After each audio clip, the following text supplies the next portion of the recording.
Korean national nga dunay kaso sa Korea nasikop sa National Bureau of Investigation 7.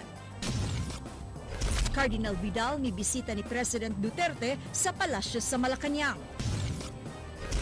Greyhound operation sa CPDRC kaganyang buntag nagnegatibo. Cebu City Mayor Tomas Osmeña di na muhatag og sakyanan sa kapulisan.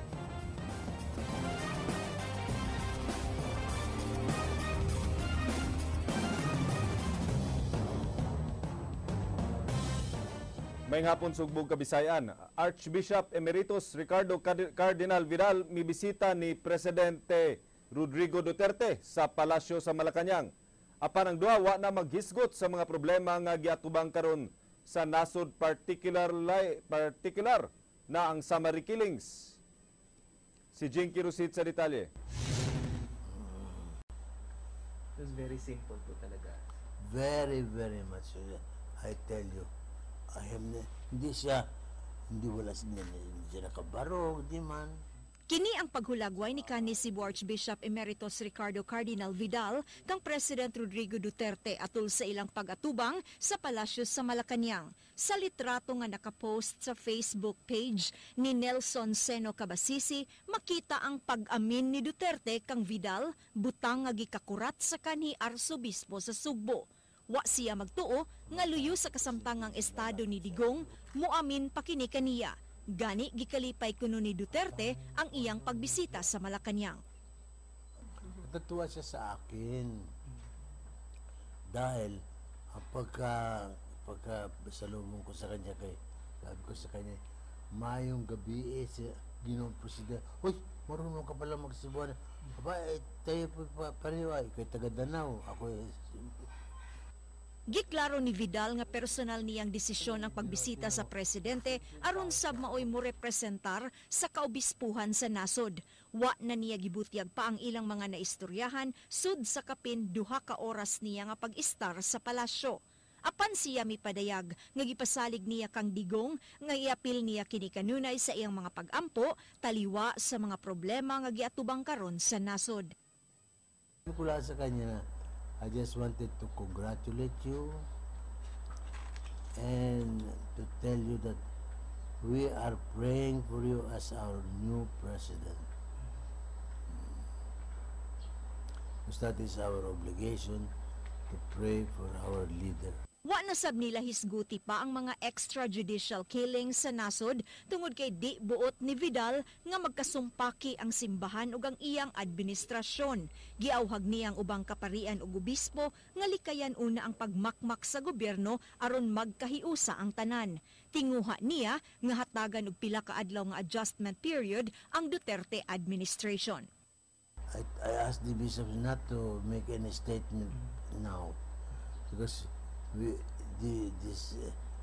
first regime niya, mas mabuti tayo ay huwag munang magbanggaan. Gibutyag ni Vidal nga sawa pang pagbisita kang Duterte, nakigtagbo sab siya ni Vice President Leni Robredo kinsa gihulagway sab niya nga usa ka maayong tao. Alang sa aksyon, Bisaya, Jinky Rosit, News 5. Usa ka Koreano nga wanted sa ilang nasod na dakpan sa mga sakop sa NBI. Kinigyaksunan ni Nino Libona. Wanted silang nasod si Choi Chong-chol ug tubang og mga kaso sa Korea.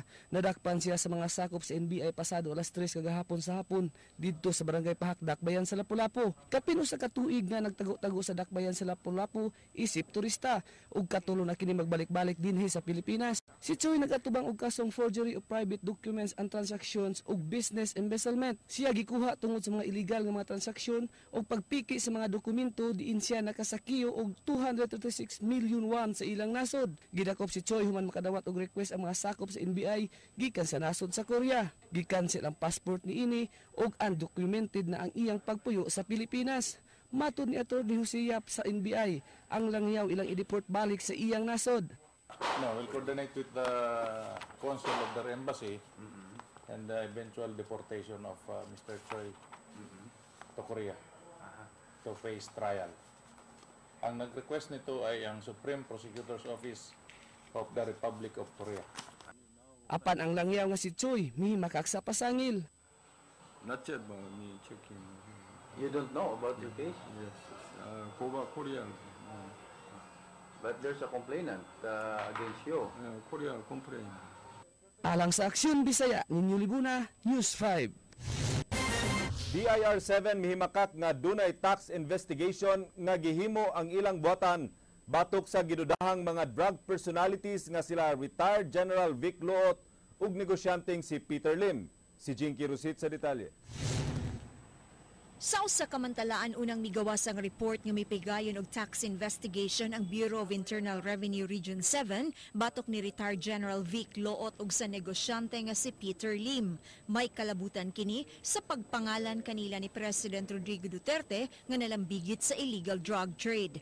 Apan giklaro kaganiha sa mismong regional director sa BIR nga way investigasyon nga gihimo ang iyang buhatan batok sa duha ka personalidad. Bugtong gibuhat nila mo ang pagpreparar lang sa mga tax return aron dunay mahatag sa central office sa panahon nga kinahanglanon nila kini sa ilang investigasyon. Previously, magbasay na ng mga national issues. Tawag mo na yung Manila, so ang amo na, initiative mo, anticipate mo nga basin, mukuhaan sila. Pero wala pa may investigation nagpunta. Gipaybaw sab ni Palamine nga niadto lang Hulyo 1 migawas ang memorandum sa bagong secretary sa BIR nga nagmando sa suspensyon sa tanang field audit, field operation, verification ug examination sa tanang taxpayers. Nagpasabot kini nga di na sila mahimong maka-access sa book of accounts sa mga taxpayers, lakip na ini ang kang Loot ug Peter Lim. Di na sab nila masusi pagkakaron ang mga undeclared properties ug income sa mga tao nga nagbayad og buhis sa gobyerno. Ang amo lang masulti niya, og doon na ba nag-file ba siya o wala, na. Pero ang figure di may makasulti na sa mga properties, kaya doon na covered man sa confidentiality of information. Alang sa Aksyon Bisaya, Jinky Rosit, News 5. Sangduni ang panlalawigan makaimbestigar kang Mayor Vicente Loot sa Daan Bantayan kung adunay reklamo nga padayon pa kini nga nalambigit sa gidili nga drugas. Dili sila makaimbestigar sa reklamo batok kang Loot niadtong pulis pa kini. Kini giaksyonan ni Ray Pasaporte. That's true. In fact, that's the reason why we have Committee on Complaints and Investigation. Kini ang tubag ni Vice Gobernador Agnes Magpali bahin sa gipadayag sa DILG kung kinsa ang adunay katungod sa pag-imbestigar sa mga mayor. Kagahapon si Elias Fernandez Jr., Assistant Regional Director sa DILG, mipadayag nga base sa balaod ang sangguniang panlalawigan maoy adunay katungod ni ini. Si Luot usa sa 5 ka Police Chief Superintendent nga gihinganlan ni Presidente Rodrigo Duterte nga drug protectors sa nasod. Matud ni Magpali, magpaabot sila nga adunay musangat sa reklamo at tubangan sa sangguniang panlalawigan. Magpaabot mi complaint. Sama niya ang among pending na mo karong cases. Doon na joy complaint addressed to us. But that's true. The sanggunian has the power to investigate administrative cases. Pero ang uban ana adunay option atos ombudsman. Matud ni Magpali, ang Committee on Complaints and Investigation susama sa korte ug adunay gahom sa pagsuspenso sa mga mayor. Apan giklaro ni Magpali nga ang mga pasangil batok kang Mayor Luot nahitabo ni adtong pulis pakini. Ang malakip lang sa ilang investigasyon mao ang mga pasangil nga nagpadayon pakini sa pagpanalipod sa negosyo sa gidili nga drugas. Karon nga usa na ka mayor si Luot. Ang among ma-investigate ang crimes committed sa iyang pagka-mayor. We will look into that og ongoing ba. Wa man mi kahibawg unsa gyud na humana ba na og still ongoing ang iyang pag-protect. Ang Committee on Complaints and Investigation gipanguluhan ni Board Member Raul Bacaltos samtang ang Vice Chairperson niini si Board Member Victoria Corominas. Alang sa Aksyon Bisaya, Ray Pasaporte, News 5. Walay nakuha nga gidiling drugas sa gihimong surprise inspection sulod sa Provincial Jail kaganihang buntag. Kini giaksyonan ni Thea Verona. Gipanguluhan ni Marco Toral, consultant on jail matters sa CPDRC, ang gipahigayon nga Greyhound operation kaganihang buntag gumikan sa mga isyu nga migawas nga adunay illegal activities sa mga selda sa prisuhan. Kung mo nang gibuhat abong Greyhound ron kay na may report ko nga ako na illegal activity like gamit og drugs na tingali so among gisod. Walay drug paraphernalia sa usa ka selda apan nakuha ang duha ka binuhi nga tarantula nga usa ka poisonous nga spider lakip sa mga cellphones o projector. Matod ni Toral, iyang ipaimbestigar ang mga karaang jail guards kung nganong nakasulod ang mga ginadiling butang sulod sa jail. Kanang projector actually mo na gamit nila ng tanaw sa lida kagabi. So ilang isalida dre. Muna gamiton nila. Pero walay drugs, walay mga paraphernalia. Walay paraphernalia diya wa. Wala. Walay paraphernalia. Sa tulo kasi man ang gipahigayon ang inspection sa kapin usa ka gatos nga selda sa CPDRC, 14 ka mga piniriso ang nasakpan nga namaligya og shabu sulod sa prisuhan. Matod ni Lito Granada, mayor de mayores sa mga inmates, ilang silutan sama sa pagbunal ug pagbartulinan ni adtong masakpan nga malambigit sa illegal activity. Adi na angay ro panahon na kung kita magbago na kita. Di na tayo yun nga magbisyo pa. So mga na ipaabot sa atong presidente nga wag tangon na siya. So ato wag tangon sunod ako siya pasunod. Alang sa Aksyon Bisaya, Thea Verana Oliverio, News 5. BIR gikatakdang mulusad og bag-ong sistema aron pagsusi sa mga tax returns nga mabot sa ilang buhatan. Gipadayag ni BIR 7 Regional Director Hermeno Palamine nga gipaubos na nila sa training ang uban nilang mga tao alang sa Computer Assisted Audit Tools and Techniques kun CATS. Pinagi sa maong sistema, dali na lang ma-check sa BIR ang overstatement of expenses ug ma-verify ang accuracy sa value-added tax kun VAT. Wa pa hinuon gibutyag kung kanusa kini mahimong fully operational. Pag dinhi sa region nato duha ka opisina ang gi-create nato inana nga audit. Para magamit sa among mga examiners no pag-extract og mga data information.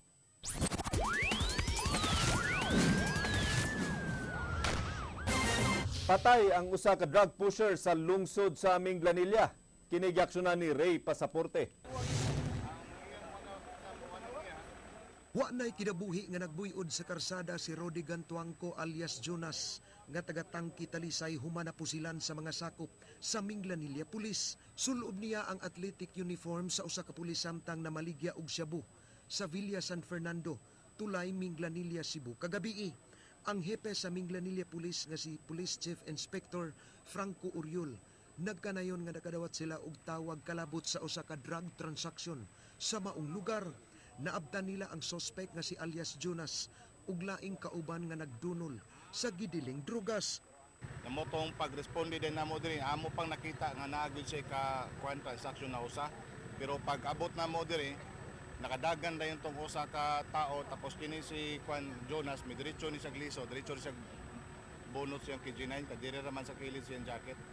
Namo tong immediate dayon wala mi mahimo giunhan lang namo siya tira.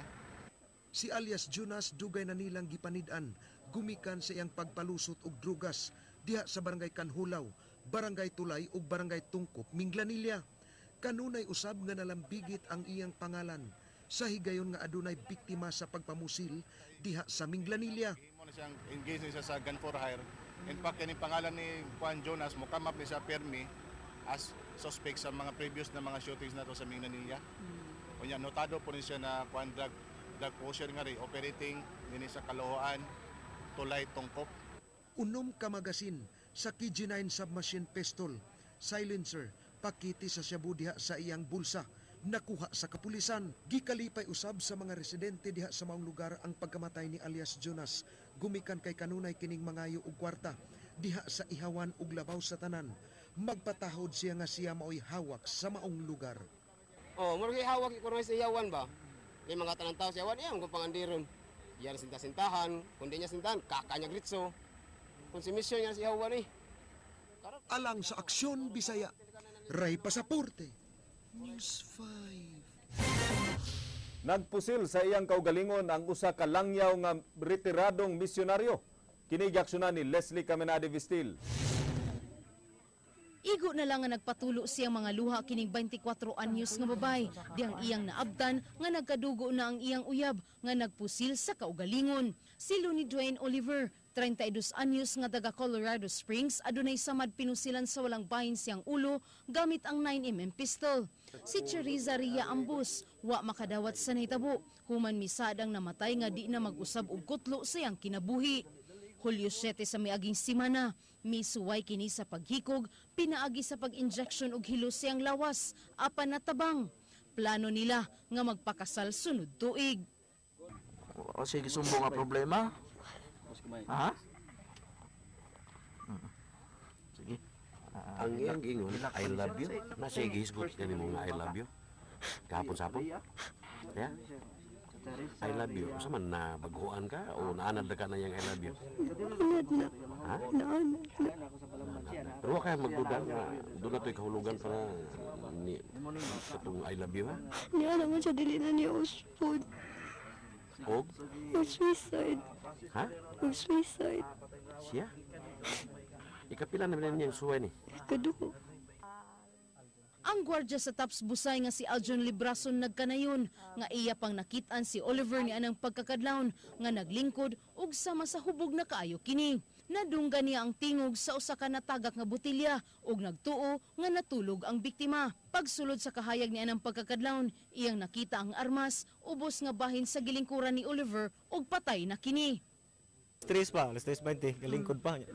Lilin ako, naaraman, sandig-sandig ko dito. Pagkataw-taw na mo, butilya lagi nga natagak. Naghagok man, dungog mo kayong hagok dito, wala na ko doon lagi, natuog ba niya, hubog sad. Dito na ko, lingkod-lingkod ako, pagkabuntag na, rubing ko, pagtanaw na ko, mauna na siya. Pagkakita na ko sa ramas, dagan ko sa tigib. Mato di homicide investigator PO3 Dario Manatad, ilang ipa-autopsy ang lawas ni Oliver. Adunay planong magkutlo sa kinabuhi si Oliver, tungod kay daan naman kining nag-text sa iyang uyab pagka alas 4 sa buntag nga I love you, goodbye. Pero naamgod siya suicide note na siya gibilis nga contact number, kinsay kontakon. So, murag layo ang atong kuan sa problem. Pero ato gyapon ning i-process ang iyang patayng lawas, ato ipa-autopsy, ato ning ipa-examine ang mga bala at kung fingerprint na to siya, ipa-parapin test para gyud ma kuan ato. Ato gini process ang atong kuan. Matud sa gwardya, dili sila mo inspection kung nagdala ba og armas ang musulod sa Taps. Sa diri entrance, magkuha ra ning resibo unya, walay ticket dili na mosudlon. Sumaura, dili niyo mo inspect kung unsay sud sa kanang bag, unsay sud silang hawak, inana. Wala gikuha na mo. Wala sa lagi. Mo kuha ra may kanang New Year mo ra. Alang sa Aksyon Bisaya, Leslie Caminade Vestil, News 5.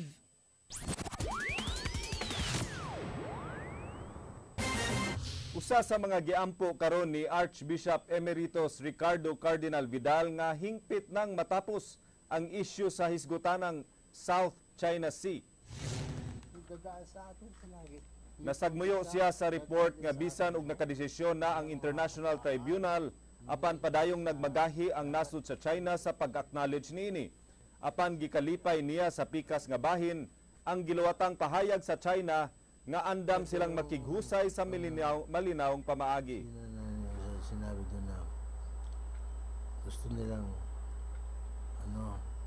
na maging lugar ng peaceful and fruitful use of the lanes, whether air or sea.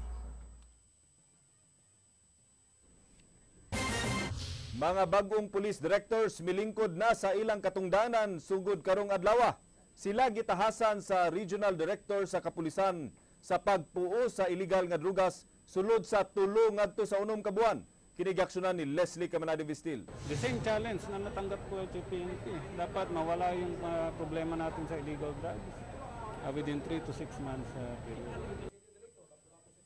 Sa paglingkod sa bagong mga police director, gimanduan sila ni PRO 7 Regional Director Noli Talinio sa pagpuo sa gidili nga drogas.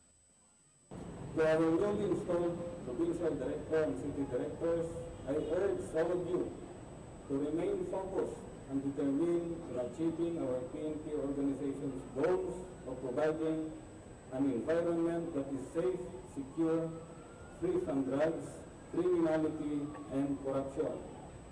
Dated July 13, 2016, I hereby relinquish the position as officer in charge. Formal nang gihulipan sa katungdanan si Cebu City Police Director Senior Superintendent Benjamin Santos ni Senior Superintendent Joel Doria nga gikan sa Pasay Police Office.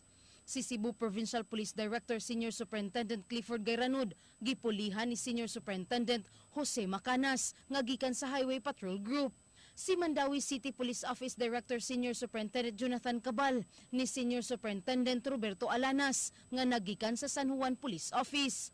Samtang si Senior Superintendent Arnel Libid sa Lapu-Lapu City Police Office, gipulihan ni Senior Superintendent Romel Cabagnot nga nagikan sab sa Samar Regional Provincial Police Office.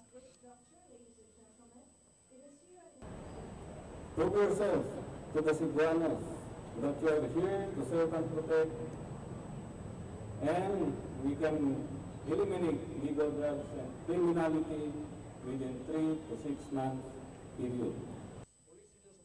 Mipahimangno si Talinyo sa bagong mga police directors nga sa higayon nga mapakya sila sa iyang gitahas kanila, iya kining parilibuhan.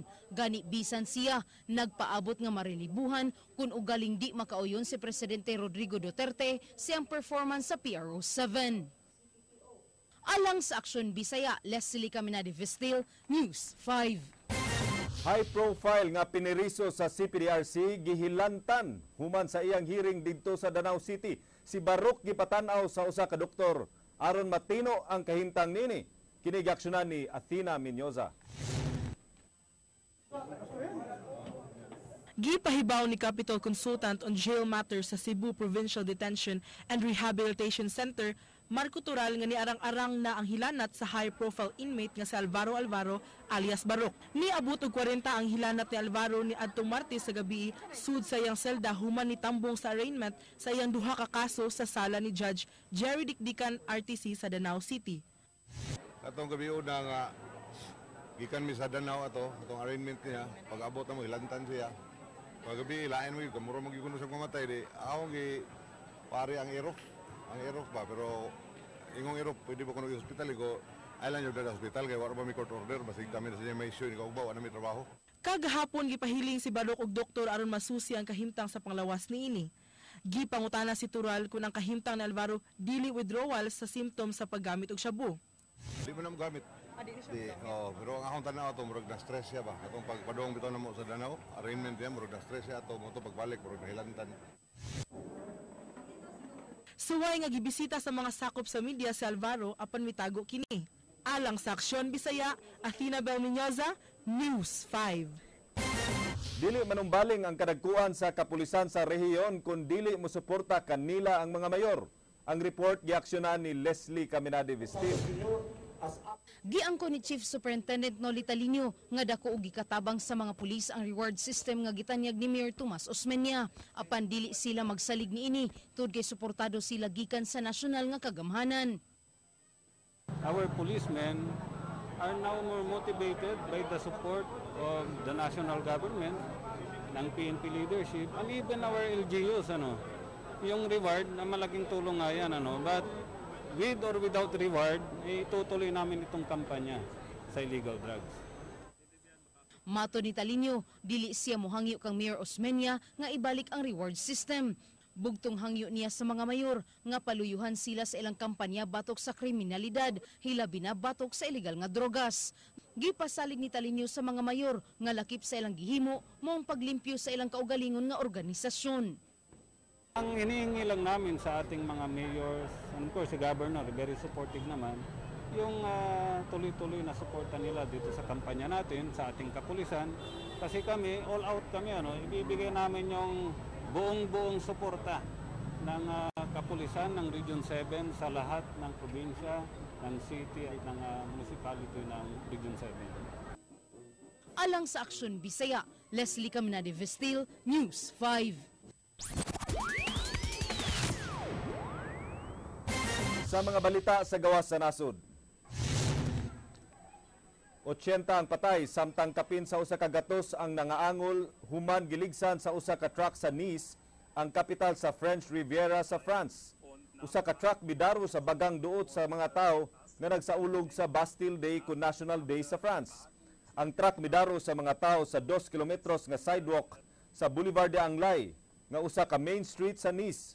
Ang 31 anyos nga driver nga taga Nice giila nga usa ka French-born Muslim nga adunay dual French ug Tunisian citizenship. Nagpataka kini og pamusil samtang gipangligsan niya ang mga tao nga iyang giagyan. Napatay ang driver sa naitabong shootout. Group affiliated to the Pakistani Taliban. The school attack, he said, was in retaliation for an offensive against rebels by Pakistan's military in North Waziristan.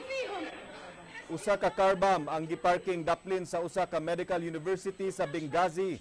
Gipabuto dihang miagi ang motorcade ni Midi Baragati. Luwas ni Baragati ang ubay-ubay sa military vehicles nga naapil sa motorcade nga daot. Angul ang usa ka bodyguard sa defense minister, lakip sa tulo ka mga sibilyan nga diha duol sa pagpabuto sa car bomb. Ang pundok nga kontra sa defense minister ang giila nga responsable sa assassination attempt. Pakistani Taliban or TTP was in Afghanistan.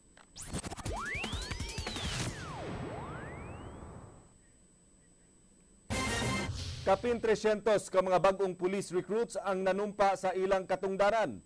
Sila gipahimangnuan nga mga magtinarong sa serbisyo aron dili man anugon ang ilang gihaguan. Ang report giaksyonan ni Leslie Caminade Vistil. 356 ka mga police recruits nanumpa atubangan sila mga pamilya ug pangulo sa Police Regional Office 7 Director Noli Talinio. Kini gilangkuban sa 76 ka mga babay ug 280 ka mga lalaki. Giauhag ni Deputy Director for Operations Senior Superintendent Raylin Dunlawas ang mga bag-ong pulis nga himuong inspirasyon ang kalisod ug mga pagsuway aron lang mahimong pulis.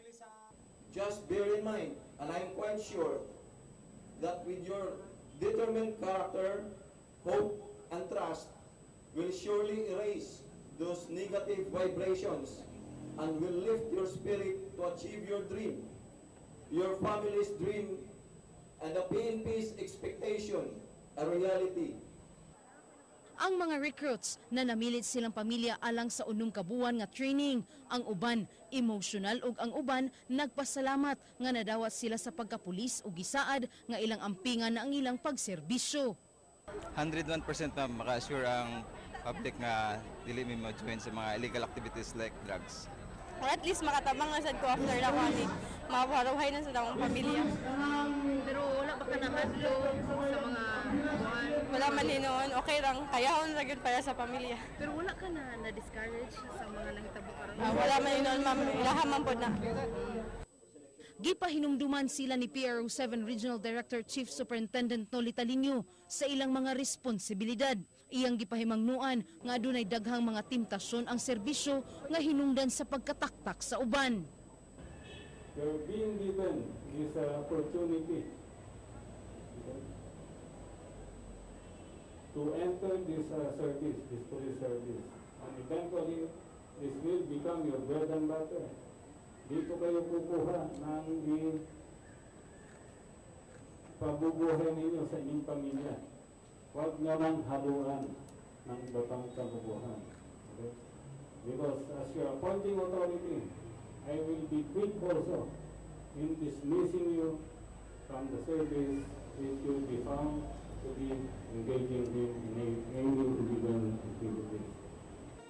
Alang sa Aksyon Bisaya, Leslie Caminade Vistil, News 5. Nagsugod-nagsugwak ang mga tao sa COMELEC offices sa syudad sa Sugbo alang sa registration para sa SK ug barangay elections karong Oktubre.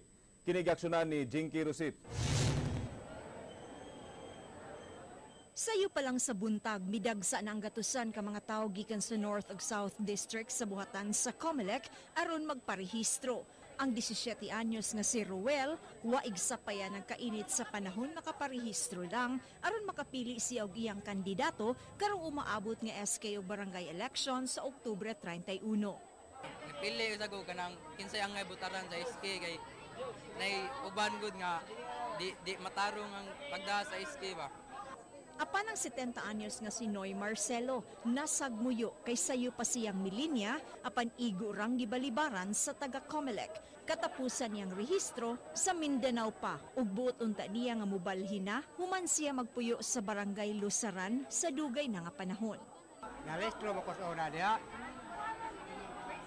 Kaya pag ato na kong bayogan, dugay sa kurtong dito sa Puyo, nalistro ko dito.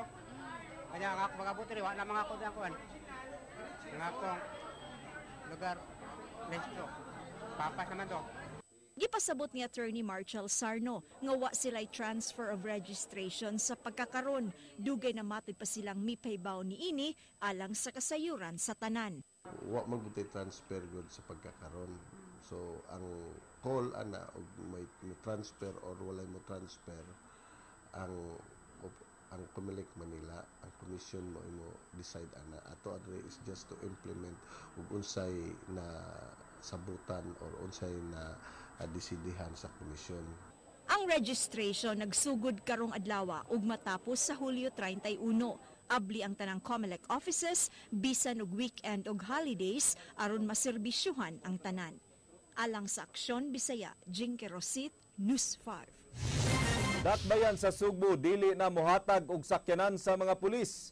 Ipadayon sa mayor ang paghatag og alawan sa mga pulis apan while labot ang bag-ong city director. Kinigaksyonan ni Johanna Medina.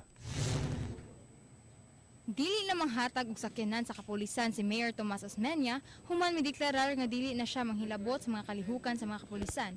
Matod sa Mayor, mag-iyahay na lang sila og atiman sa mga importanteng buhaton sa ilang matag katungdanan.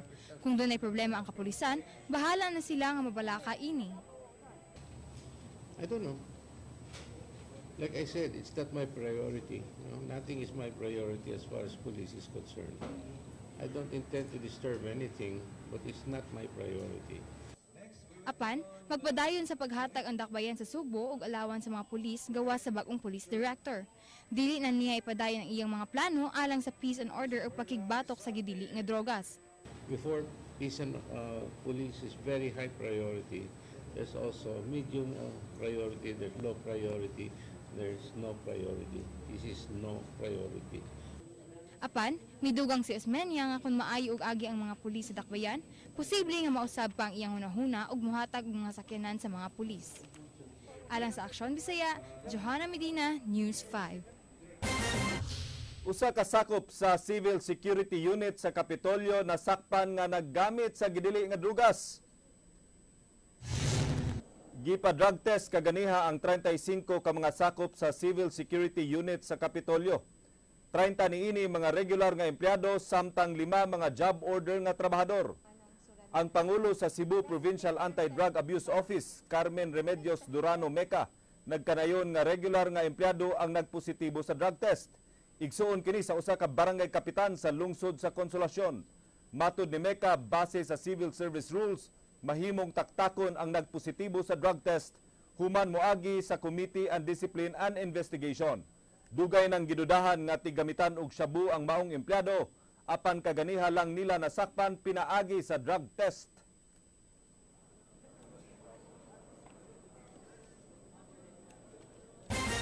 Duha ka mga pulis ang katapusan nga giatagan sa ilang reward tungod sa pagpatay sa duha ka mga drug pusher. Kinigaksyonan ni Johanna Medina. Gihatag ni Mayor Tomas Osmeña ang iyang gisaan nga reward sa duha ka pulis nga nakapatay sa duha ka drug pusher. Nakadawat og tag 50,000 pesos sila si Chief Inspector Regino Maramag og SPO1 Monolito Ocarol sa Mambaling Police Station. Sila ang nakapatay sa mga drug pusher nga sila si Darius Quizon og Marlon Racal ni adtong Hunyo 11. Sa amo okay naman to, parang normal naman sa amo ta. Pasalamat mi niya at least nakaabot pa ang malipay ang tropa katong giyang gihatag.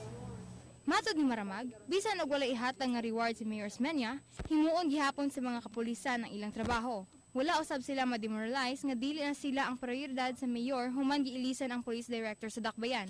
Ang PNP continuous pa rin naman yung effort natin despite na nawala yung iyang gisulti sa una. Pero you expect na ang PNP is nandito lang palagi para i-continue yung unang nasimulan natin si PNP. Si Maramag ug Ukarol ang last nga makadawat sa pahalipay ni Mayor Osmeña sa mga pulis nga makapatay og mga drug pusher. Alang sa Aksyon Bisaya, Johanna Medina, News 5. Mayor sa Dakbayan sa Sugbo mao'y mangita og kwarta alang sa pagtukod sa iyang mga flyover ug underpass. Tutukan sa mayor ang pagsulbad sa traffic human nawad-an og gana sa paggukod sa illegal nga drugas. Kinigaksyonan ni Lorraine Lumantas. Mayor Tomas Osmeña mo focus sa pagsulbad sa traffic human gitugyan niya sa kapulisan ang problema sa gidili nga drogas. Matud pa sa mayor, maluoy siya samtang magsudong sa mga taong naapektuhan sa kagrabe nga traffic sa syudad. I can enter and go out, you know. They will allow me. Pero luoy yun, ordinary na tao. Stuck up yun ka mo sa traffic sa Bagilan Road. Nagplano siya nga magtukod og napulo ka mga flyovers ug underpasses nga alang kaniya makatabang sa pagpaluag sa kadalanan. Atong unahon ang mga intersection nga menos ang atong problema sa right of way. May pasalig si Osmeña nga siya na ang bahala nga mangita og kwarta alang sa iyang giuna-una nga mga solusyon sa pagsulbad sa traffic. Sunod tuig giingong sugda niya ang pagtukod sa mga flyovers ug underpasses.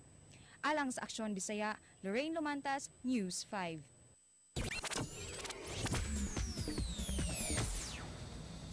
Ug sa atong Aksyon Showbiz karong hapon, gihatagan og katinawan sa singer ug kani actor sa telebisyon nga si Eduardo Shabok Jr. o kun mas naila sa pangalang JR Shabok ang mga nanggawas nga mga taho kalabot sa iyang pag-surrender sa kapulisan sa Dakbayan sa Toledo. Nasagmuyo og nasakitan matud pa ang singer ug kani actor human siya nagtrending sa social media diin siya gitumbok nga tigpayhot og ginadiling drogas. Ani ang Aksyon Showbiz Report.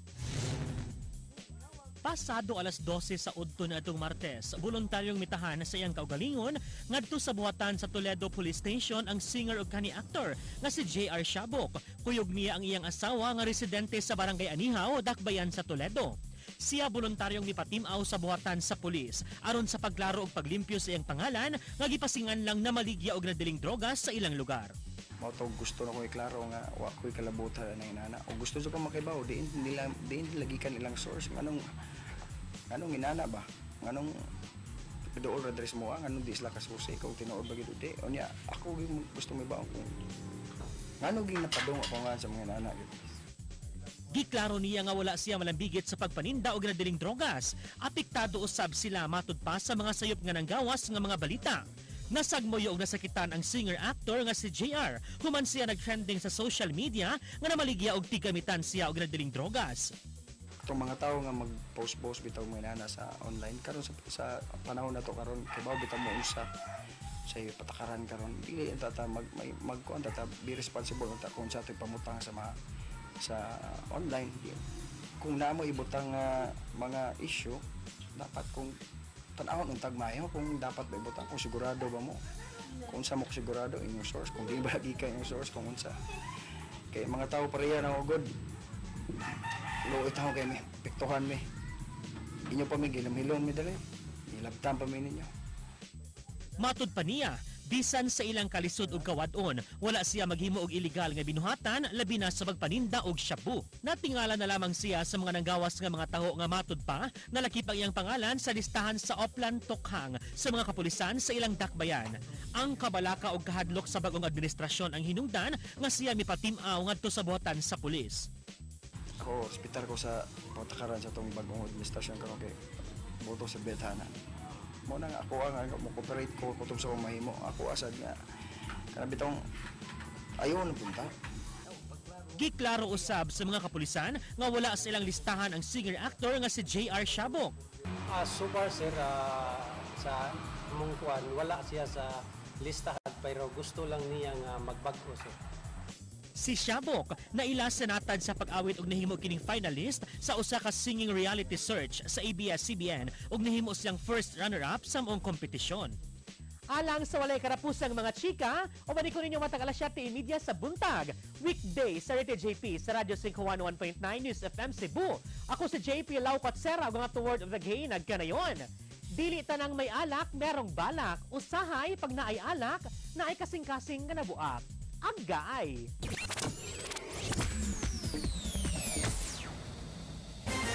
Maukanto ang mga balita sa Aksyon Bisaya. Ako si Glenn Soco. Mga balita nga pundasyon sa ligdong opinyon ug konkretong solusyon. Bisan asa, bisan kanusa. Kapatid, kay di lang kutob sa balita. Aksyon!